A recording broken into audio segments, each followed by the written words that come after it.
جی سر. السلام علیکم ویورز. آخر پہ ایک مختصر سی اپیل ہے حکومت سے. ہماری حکومتوں کے کان تو ہوتے نہیں، آنکھیں بھی نہیں ہوتی، لیکن بہرحال مجھے چونکہ بے شمار لوگوں نے رابطہ کیا ہے، مجھے کیا ہمارے اس ویب ٹی وی چینل سے بے شمار لوگوں نے، یہ وہ لوگ ہیں جو مائکرو فنانس بینکنگ کے تحت، جن لوگوں نے، غریب لوگوں نے چھوٹے چھوٹے معمولی قرضے، المیہ کی انتہا ہے، کھربوں روپے معاف ہو جاتے ہیں اس ملک میں. اچھا، بہرحال ان لوگوں نے چھوٹے چھوٹے قرضے لے رکھے ہیں، مائکرو فنانس.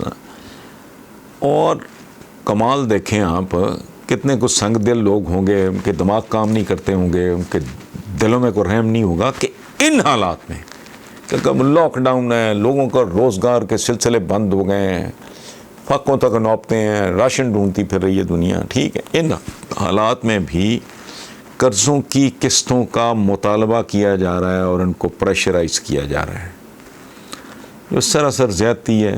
زیادتی بھی کیا ہے، ننگا چٹا ظلم ہے. جانتے ہو آپ حالات کیسے ہیں، کوئی چھابڑی والا ہے، کوئی ریڈی والا ہے، اس ٹائپ کے چھوٹے موٹے لونز لینے والے یہ لوگ ہیں. تو کام شام تو دھندا ہے نہیں، وہ کسی نے دینی ہے تو وہ کہاں سے دے گا.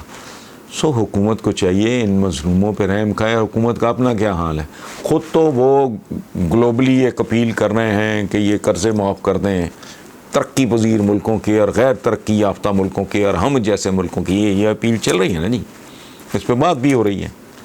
خود تو مانگ رہے ہیں یہ ریلیف، یہ فیور، قرضوں کا رائٹ آف کرنا. تو میں کہتا ہوں کہ بھائی جو آپ مانگ رہے ہو نا اپنے سے بڑوں سے، اپنے سے طاقتوروں سے، تو ان پہ بھی رحم کرو. قرضہ رائٹ آف اگر آپ نہیں کر سکتے، معمولی قرضے ہیں وہ، کم از کم اتنا ریلیف ان کو مل جائے کہ یہ فیز ختم ہونے کے بعد ان سے قسطیں لے لو.